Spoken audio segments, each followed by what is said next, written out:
Hello, welcome to this really brief video on chemical equations. So let's start with the simplest way of representing an equation, which is that reactants turn into products. So you've got a Lego model on the left and you take it apart and you make a new Lego model on the right and you use all the same Lego bricks. That's as simple as it gets. Now we usually show these reactions using word equations like these ones, but you can use symbol equations. So each element has got its word and it's associated with symbol, so Mg for magnesium. Now you do not need to go and learn the entire periodic table. The first 20 or so would be adequate. Now it's nice to visualize things, and I like to do this. If you've got time and you're doing a balanced equation and you can't quite work it out or something, draw them out as little balls, and that gives you an idea of whether it's balanced or not and what you do need to balance it. It just makes it nice to visualize. So if you look at this now, you can see that it's not balanced. Look on the left of the arrow, how many blues and yellows there are, and look on the right of the arrow. It doesn't match. It's not balanced. So what have we got to do? Well, it would be nice if you could just remove this too. That would work a treat, wouldn't it? But unfortunately, oxygen does not go round on its own. It goes round in pairs. The rule with balancing equations is you are not allowed to mess with the little numbers. It would be very nice if you could do this. Make it MgO2. No, you can't do that. Why can't you do that? Because there is no such thing as MgO2 and there could never be. So you cannot do that. Don't mess with the little numbers. So if you can't mess with the little numbers, all you can do is put big numbers in front of the chemical. Now the annoying thing with that is we wanted the extra oxygen, but we weren't so keen on having another magnesium. That's tough. When you put the 2 there, you multiplied the entire MgO by 2, so we have 2 MgOs now. That messes things up. It sorts our oxygen problem out. Got 2 yellows on the left, 2 yellows on the right. But now we need to do something with that magnesium down there. And all we need to do, you can see, is put a 2 in front of that one as well, and that's now balanced. So that's balancing equations. And like I say, if you get stuck, draw out little spheres, and that might help you visualize it. It only comes with practice. Balancing equations comes with messing around with it and seeing if you can make it work. Here you go, have a try of this one. Pause the video now, get a pen, a bit of paper, and have a little play with it and see if you can manage it. Okay, if you paused it or if you didn't, let's have a look. Let's go through this together. First of all, is it balanced? Well, we've got 1 sodium here and 1 sodium there. Great. 2 hydrogens here and 1, 2, 3 there. So let's mess around with this. We need more hydrogens. We need more hydrogens here or here. Well, let's just have a play. What should we do next?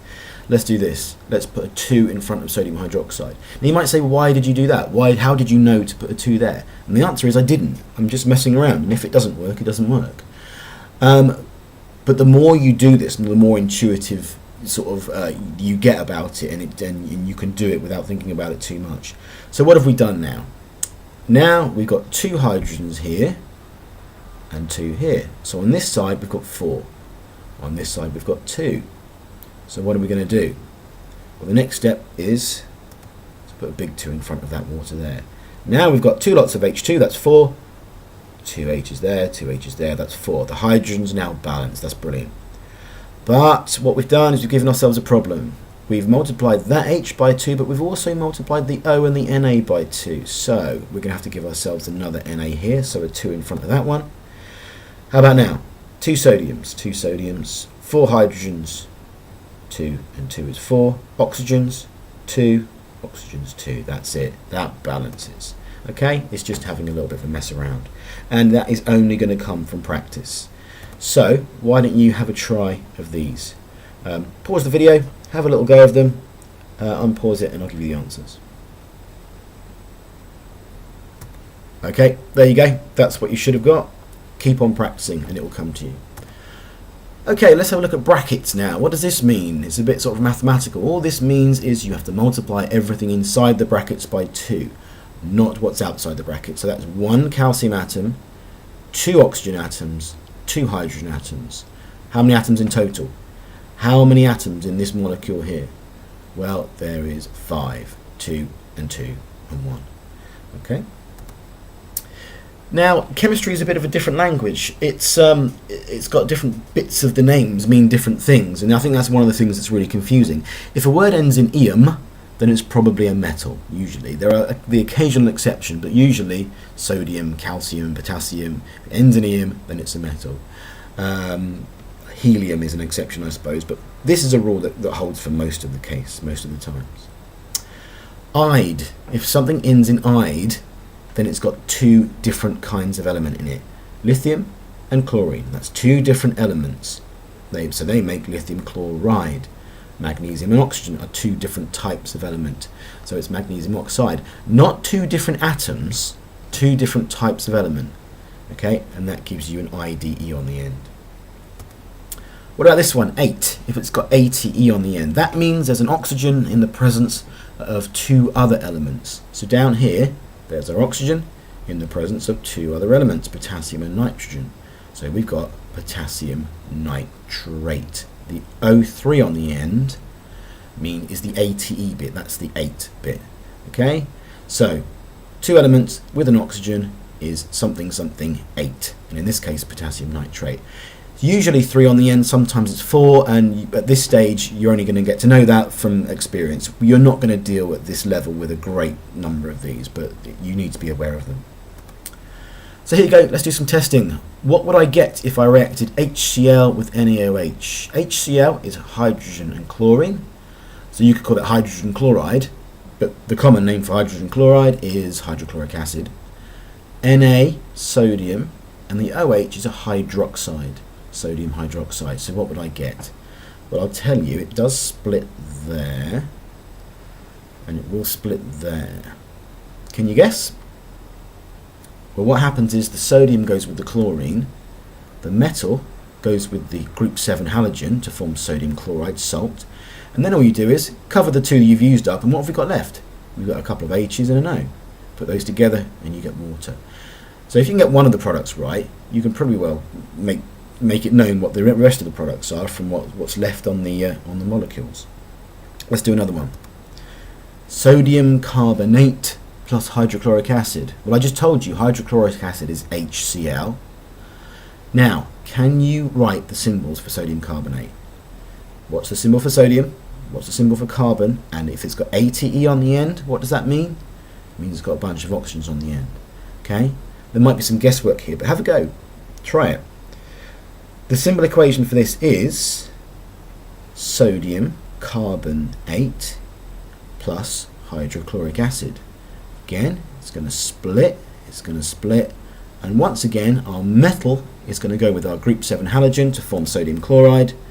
And what have we got left? We've got a bunch of C's, a bunch of O's, and a bunch of H's. Now what can we make out of C's, O's, and H's? We can make carbon dioxide and water. Okay?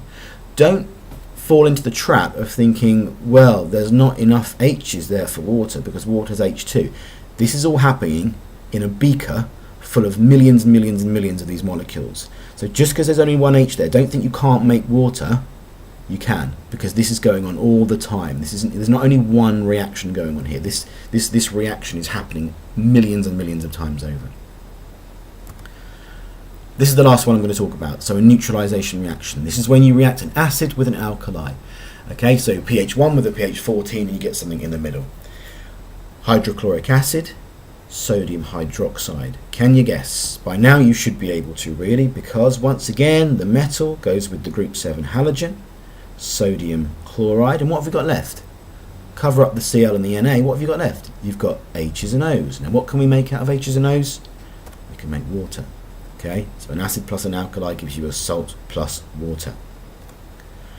Different kind of acid, H2SO4. Can you guess what kind of that acid is? HCl's hydrochloric acid. This is sulfuric acid, H2SO4 plus sodium hydroxide. Splits here. This time we haven't got a group 7 halogen, but instead we've got this great big SO4 group. So can you imagine what we get? What do you imagine we get on the other side? What are the products of this reaction? Well, this time the sodium goes with the SO4, so you get sodium sulfate plus H2O plus water. And that's it, really. That's a little play around with some of this stuff. And like I said, the real take-home message is this comes with practice. The more you practice it, the more you see, okay, H2SO4, there's 4 oxygens. And okay, Na2SO4, it needs a 2 and then it needs a 4. It's just practice, and that's the only way you're going to get the hang of it, really. But hopefully this video has been some help to you. Thank you very, very much for watching.